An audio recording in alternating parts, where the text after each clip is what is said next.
The hospital hallway smelled of disinfectant and fear. Emily Carter sat alone on a cold metal bench, staring at the double doors of the ICU while her phone trembled in her hands. Inside that room, her mother was fighting for her life. And on the other end of the phone call she had just ended, her husband had said only 6 words, "I want a divorce, I'm done." What Daniel Carter didn't know, what he couldn't possibly imagine, was that the woman he was abandoning at the lowest moment of her life had already become the owner of $1.3 billion. He just hadn't found out yet. Some people leave when things get hard. Others leave when they think they've outgrown you. Daniel Carter believed he was walking away from a burden, a weak wife, a fragile marriage, a life that no longer fit the image he wanted. Emily believed she was losing everything.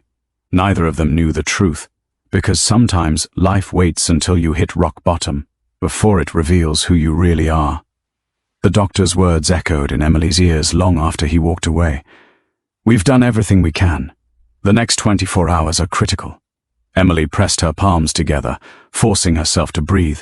Her mother, Margaret Wilson, had been her anchor since childhood, a single parent, a quiet fighter, the woman who taught her that dignity mattered more than comfort.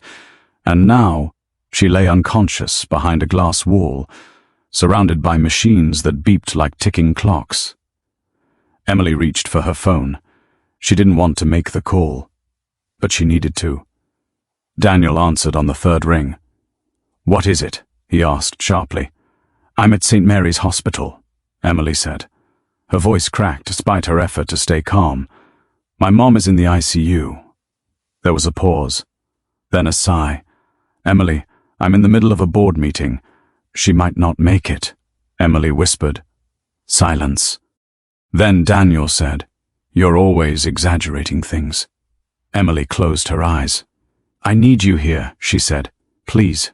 I can't just walk out every time there's a crisis," Daniel replied.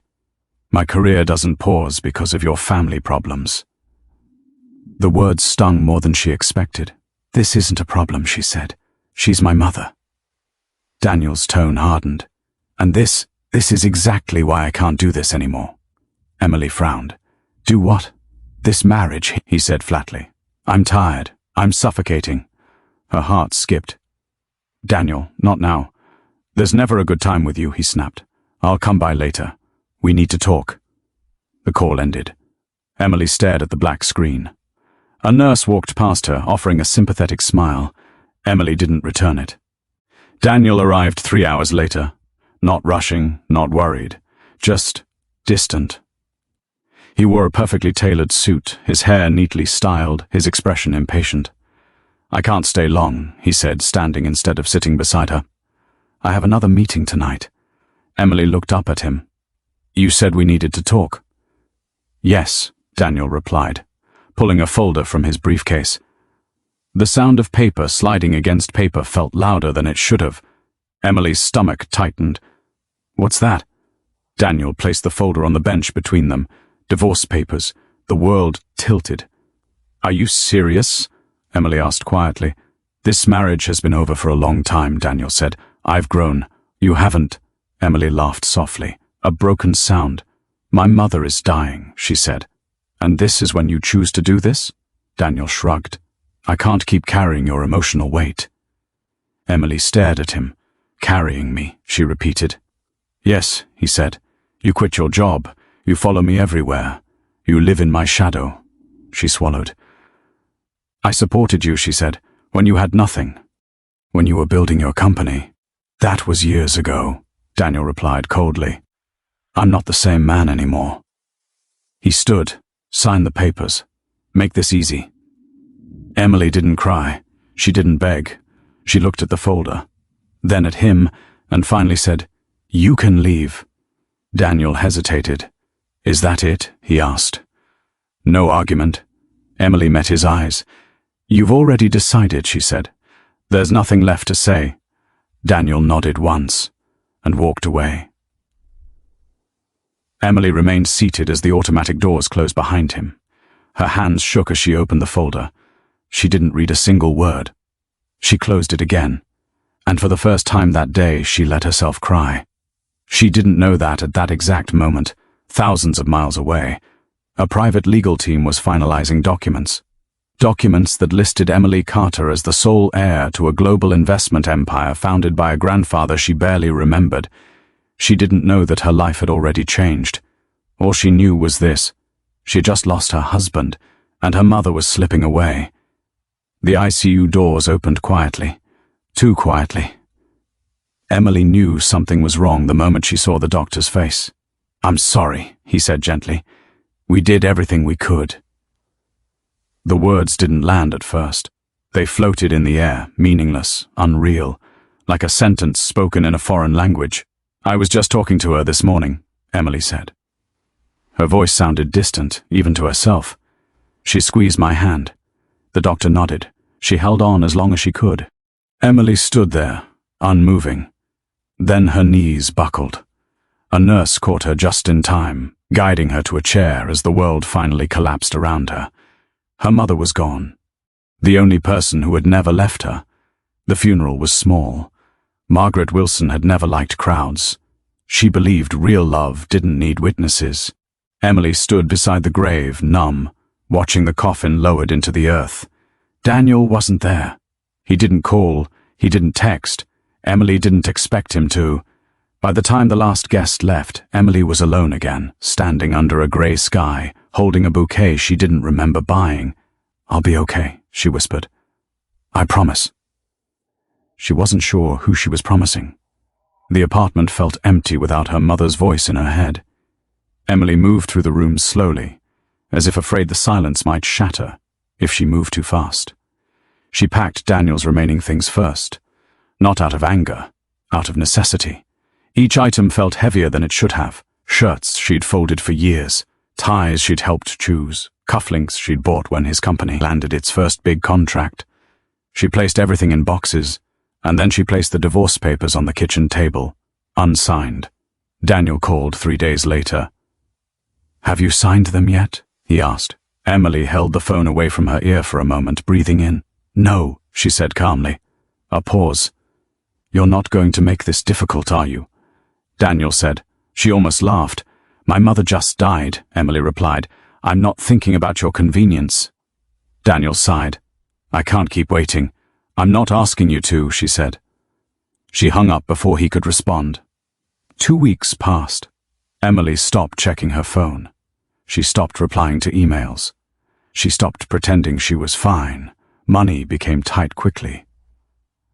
Daniel froze the joint account, legally allowed, strategically cruel. Emily sold her car. She cancelled subscriptions. She learned how quickly a life could shrink.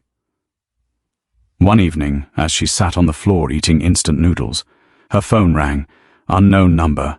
She almost ignored it. Almost. "This is Emily Carter," she said cautiously. "Ms. Carter," a man's voice replied. "My name is Thomas Reed. I'm calling from Reed, Wallace & Bennett."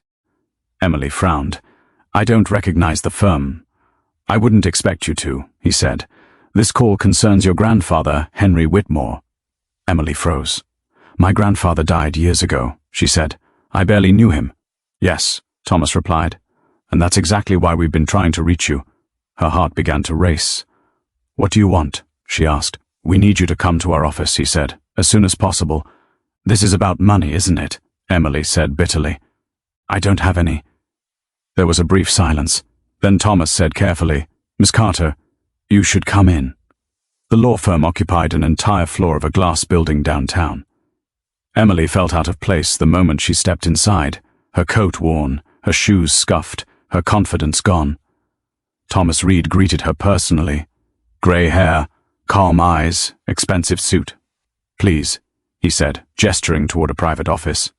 Emily sat. Thomas placed a thick folder on the desk. "Henry Whitmore was not an ordinary man," he said. Emily frowned. "He owned a shipping company." "That's all I know." Thomas smiled faintly. "He owned several," he corrected, "and investment firms, and real estate holdings across 3 continents. Emily blinked. "That's not possible." Thomas slid a document toward her. "This is his will." Emily scanned the page, confused. Then her eyes stopped. Sole beneficiary, Emily Carter. Her breath caught. There must be a mistake, she said. There isn't, Thomas replied. Your grandfather. R deliberately kept his fortune private. Even from family. Emily shook her head. How much? Thomas leaned back. Approximately $1.3 billion. The room spun. That's insane, Emily whispered. Thomas nodded. And it's yours. Emily felt tears spill down her cheeks.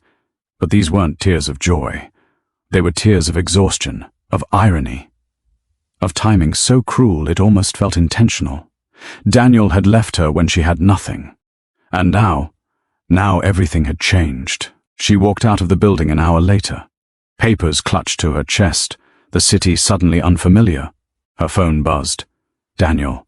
She stared at the screen. Didn't answer. For the first time since he'd walked away, Emily realized something important. She didn't need him to regret leaving. She didn't need revenge. She didn't need closure. She just needed time and silence. Because soon, very soon, Daniel Carter was going to find out exactly who he had walked away from. Emily Carter didn't become powerful overnight. She became quietly intentional. The days following her meeting with Thomas Reed passed in a blur of documents, meetings, and realizations that reshaped everything she thought she knew about her life and her past. Her grandfather, Henry Whitmore, had been far more than a distant relative. He had been a strategist, a man who believed privacy was the greatest form of security, and for reasons Emily was only beginning to understand, he had chosen her, not Daniel, not distant cousins, not corporate partners. The first thing Emily did was not spend money. She didn't upgrade her apartment. She didn't buy designer clothes. She didn't announce anything.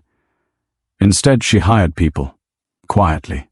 Financial advisors, security consultants, a personal legal team separate from Reed, Wallace, and Bennett. Your husband doesn't know yet, correct? One of the lawyers asked. Ex-husband, Emily corrected. And no, the lawyer nodded. Then I recommend keeping it that way. For now, Emily agreed. She had learned something from years of marriage to Daniel Carter. Information was power, and Daniel had never deserved it. Daniel, meanwhile, believed he was winning. His life from the outside looked better than ever. The divorce process was moving quickly. Emily hadn't contested anything. She hadn't asked for spousal support. She hadn't demanded assets.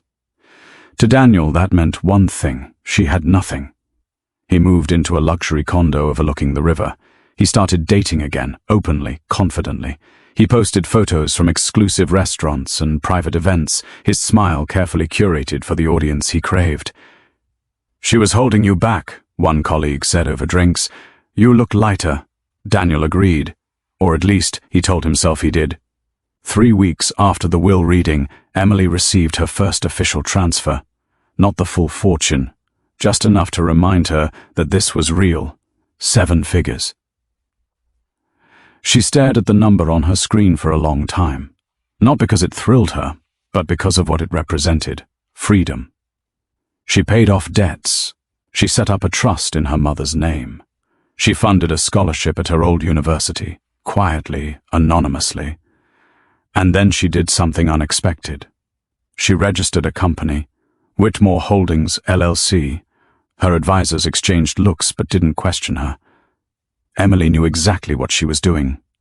Daniel first heard the name Whitmore Holdings in a board meeting. Who's backing this acquisition? Someone asked. Daniel scanned the document. Never heard of them. They're buying aggressively, another executive said, quietly. No press. Daniel frowned. He prided himself on knowing every player in the industry. Whitmore Holdings appeared out of nowhere and suddenly had influence. Hence, find out who they are, he said sharply. Emily watched from a distance as Daniel's world began to tilt. She didn't interfere. She didn't confront him. She let gravity do its work. Her advisors warned her to stay patient. Power doesn't need to announce itself, Thomas Reed told her. It waits. Emily smiled. She had waited 10 years. One afternoon, Emily walked into a high-end tailoring studio. Not to impress, to prepare. The woman in the mirror looked different, not because of the clothes, but because of her posture. She stood straighter now, not defensive, not apologetic, present. Daniel's suspicion grew. A junior analyst knocked on his office door. "Sir," he said hesitantly, "Whitmore Holdings just acquired a minority stake in one of our partner firms." Daniel's jaw tightened. "Through who?" "Shell companies," the analyst replied. "Clean, legal, impossible to trace." Daniel leaned back in his chair. Something felt wrong. He pulled out his phone. Scrolled. Emily's name stared back at him from his contacts. He hadn't spoken to her in weeks. On impulse he called. It rang. Once, twice, then. Emily's voice was calm. "Why didn't you contest the divorce?" Daniel asked without greeting. Emily paused. "Because I didn't need to," she replied. Daniel frowned. "That's not an answer. It's the only one you get." He hesitated. "Are you okay?" Emily almost laughed. "I'm fine," she said, and she meant it. Daniel hung up, unsettled. That wasn't the voice of a broken woman. That was the voice of someone who had moved on. That evening, Emily attended her first private investment dinner.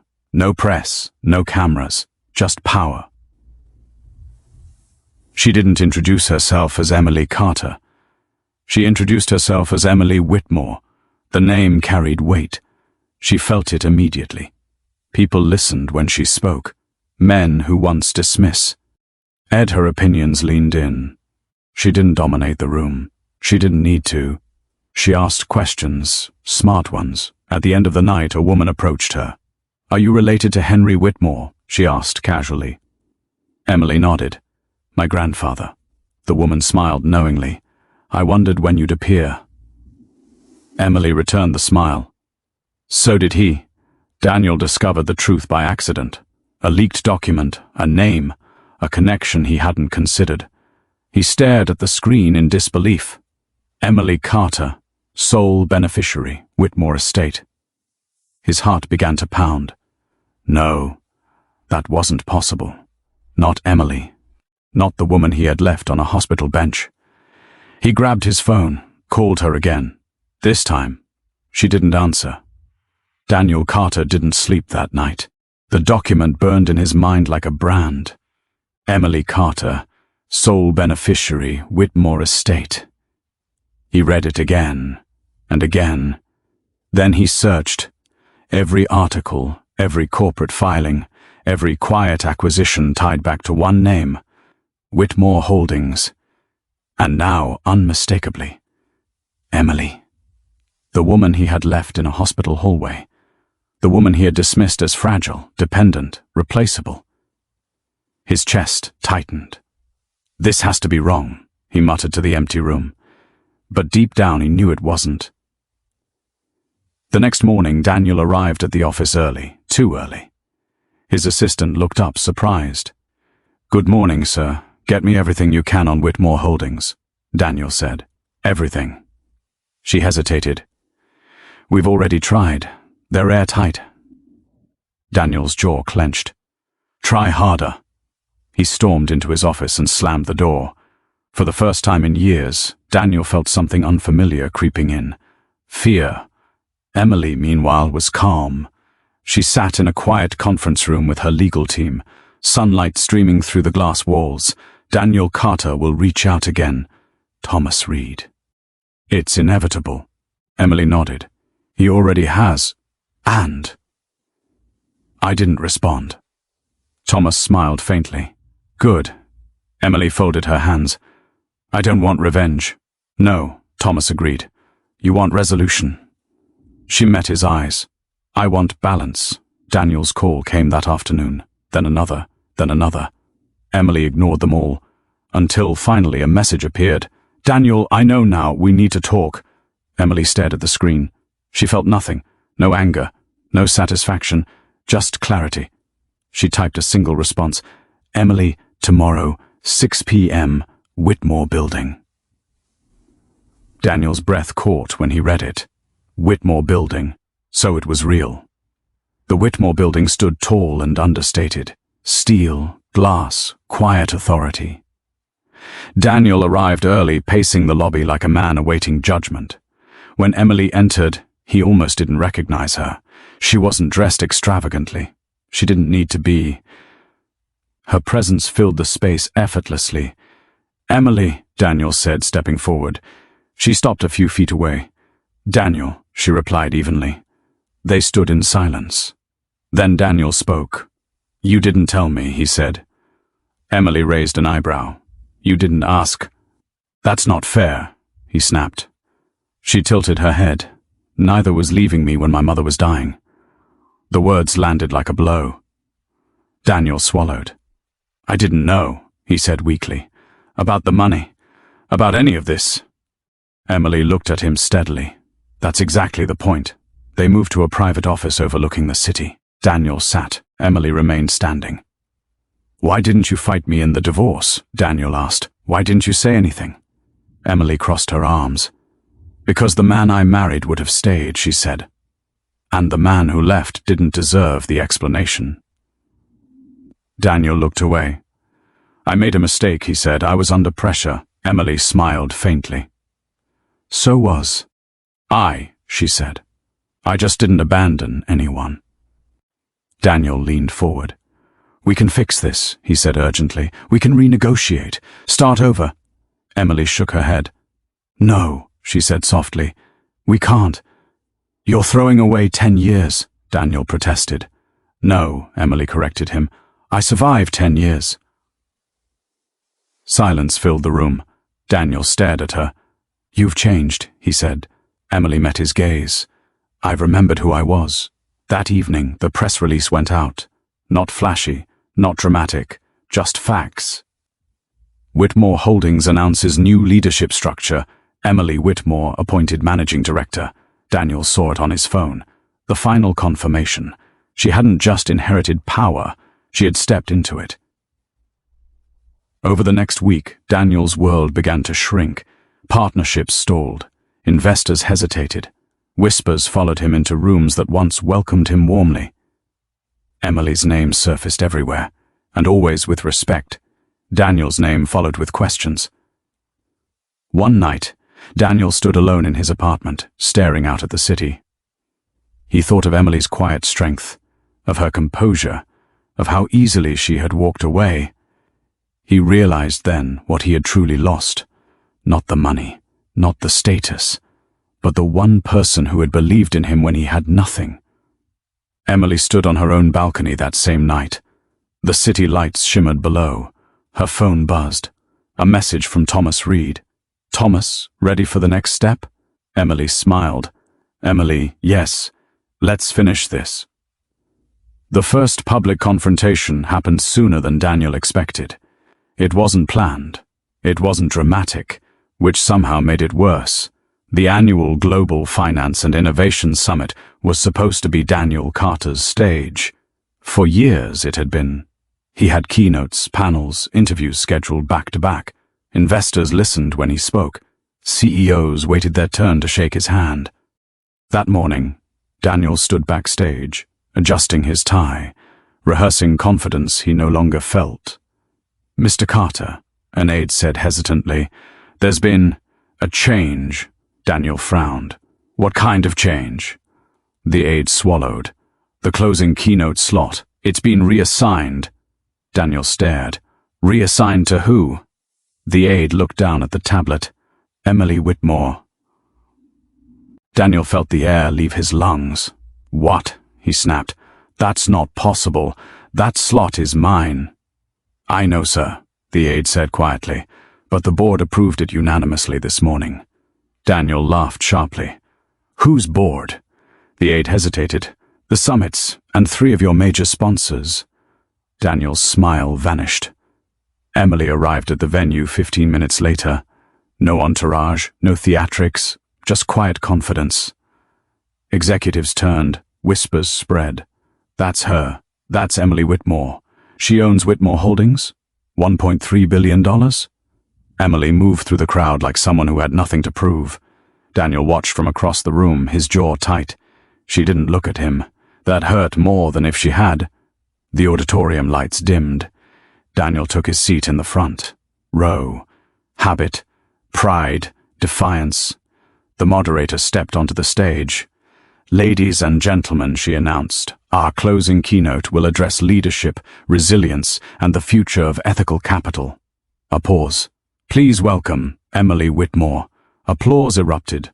Not polite applause, real applause. Daniel felt each clap like a strike. Emily stepped onto the stage. She paused, letting the noise settle. When she spoke, her voice was calm, steady, unmistakably assured. "Good evening," she said. "I wasn't always invited into rooms like this." A ripple of interest moved through the audience. "I spent many years being underestimated," she continued. "Not because I lacked ability, but because I didn't announce myself loudly enough." Daniel stiffened. Emily glanced briefly toward the front row, not directly at Daniel, but close enough. "I learned something important," she said. "Silence doesn't mean weakness. Sometimes it means preparation." The room went still. "For a long time," Emily continued, "I believed loyalty meant endurance, that love meant staying, even when respect disappeared." Daniel felt heat crawl up his neck. "But I was wrong," she said gently. "True loyalty begins with self-respect." A murmur swept the audience. Emily spoke about restructuring Whitmore Holdings, about transparency, about long-term value over short-term ego. Every word landed cleanly, confident, measured, unshakable. Daniel sat frozen. This wasn't the woman he had dismissed. This was a leader. After the keynote, the room buzzed. Executives crowded around Emily. Handshakes, introductions, offers. Daniel tried to stand. A man blocked his path. "Daniel," the man said awkwardly, "we'll talk later." Later never came. In the hallway, Daniel finally caught up to Emily. "Emily," he said, voice low, "we need to talk." She stopped. Slowly. She turned to face him. "Yes," she said, "we do." They stepped into a quiet side room. Glass walls, muted noise. Daniel exhaled sharply. "You did that on purpose," he said. "You wanted to humiliate me." Emily looked genuinely surprised. "No," she said. "I wanted to speak the truth." "You took everything," Daniel snapped. "My reputation, my partners." Emily interrupted, her tone calm but firm. "No, Daniel, I took nothing."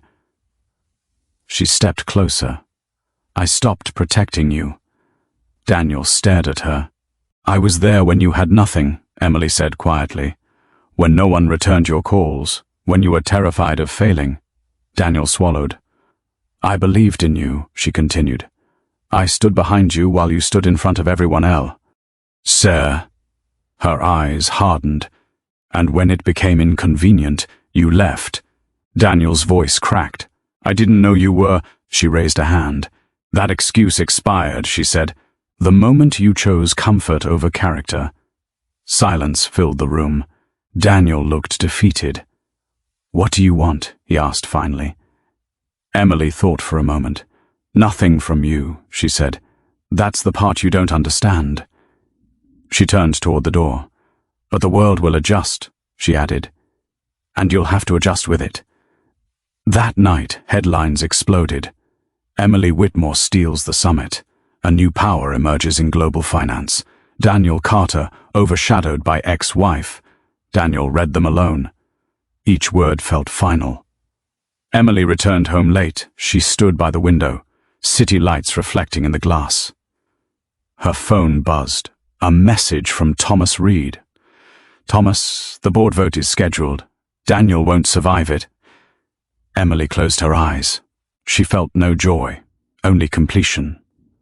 The boardroom on the 42nd floor had always belonged to Daniel Carter. The long mahogany table, the skyline view, the seat at the head. For years it had been his kingdom. That morning Daniel entered it as a guest. The atmosphere was wrong. Too quiet, too formal. Executives avoided eye contact. Phones were face down. Lawyers lined one side of the room, and at the head of the table, Emily. She wasn't sitting there to provoke him. She was sitting there because it was her seat. Daniel stopped short. "You can't be serious," he said. Emily didn't respond. Thomas Reed did.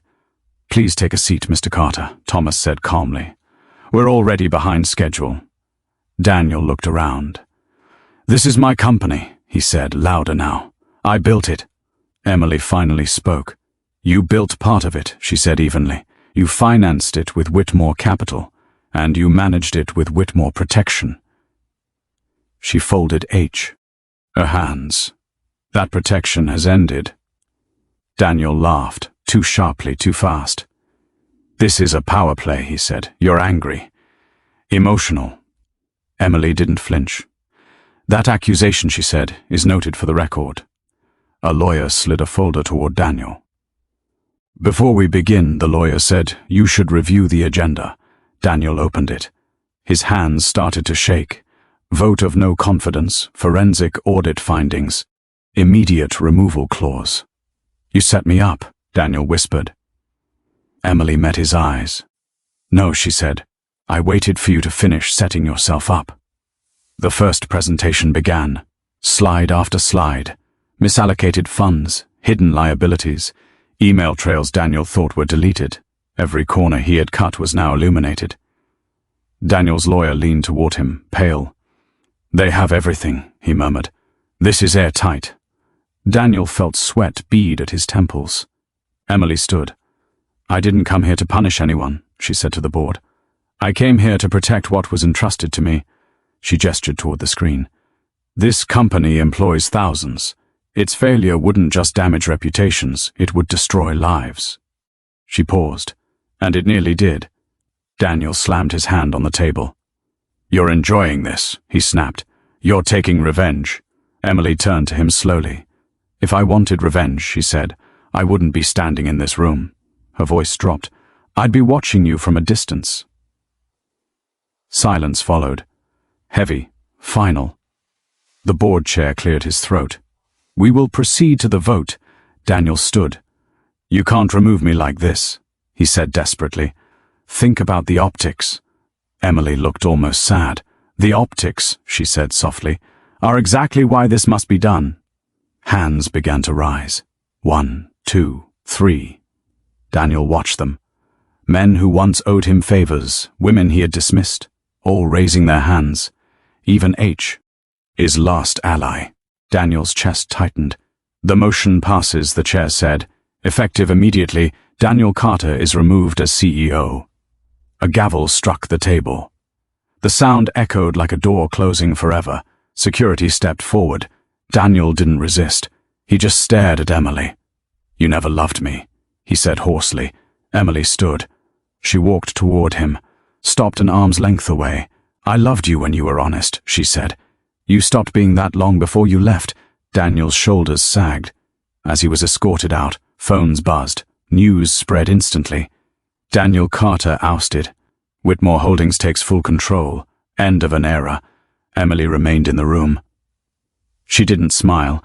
She didn't celebrate. She simply sat down and opened the next file.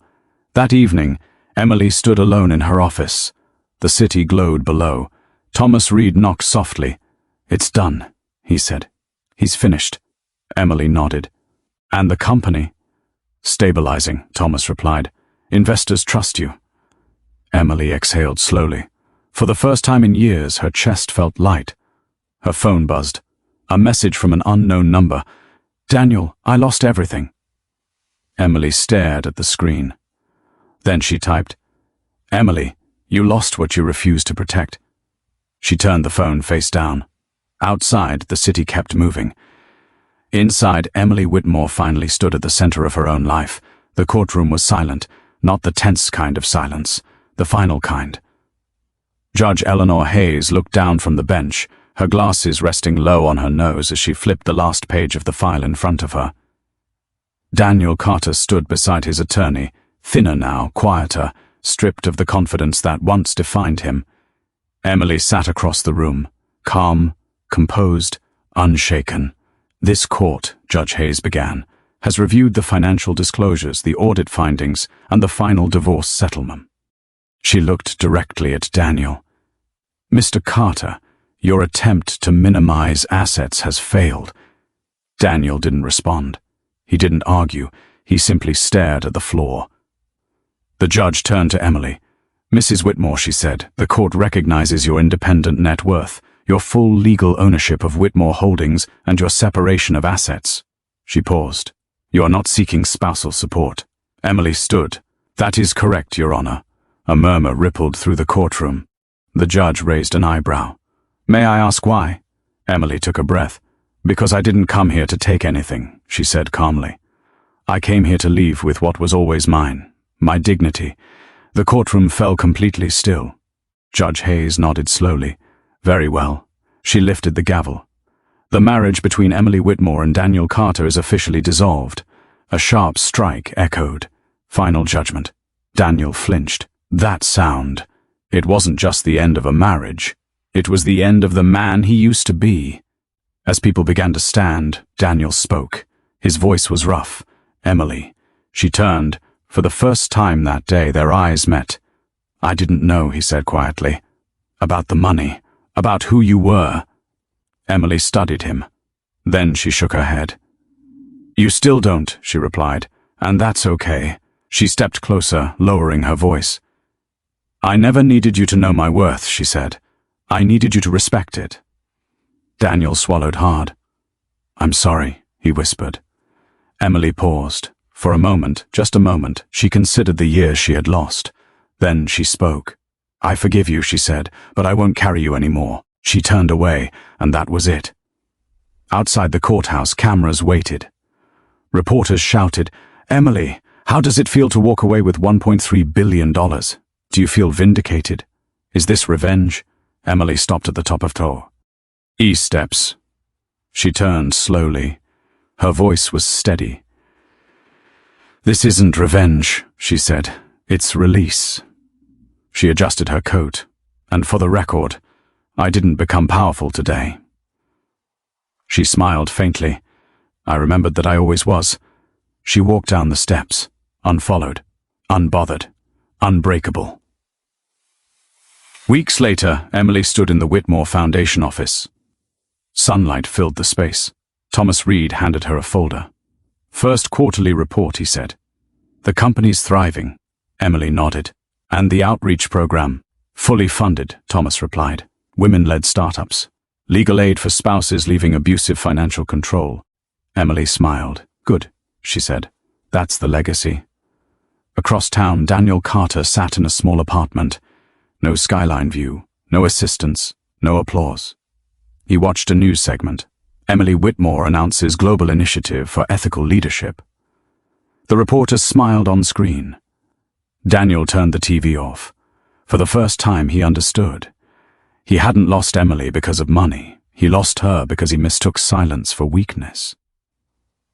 Emily stood on her balcony that night. The city lights shimmered below. Her phone buzzed. A text from an unknown number. "Thank you. Your story helped me leave." Emily closed her eyes. That was enough. The end. Final message. Viral close. They laughed when she stayed silent. They underestimated her when she walked away. But silence isn't emptiness. Sometimes it's power waiting for the right moment to speak. And when it does, everything changes.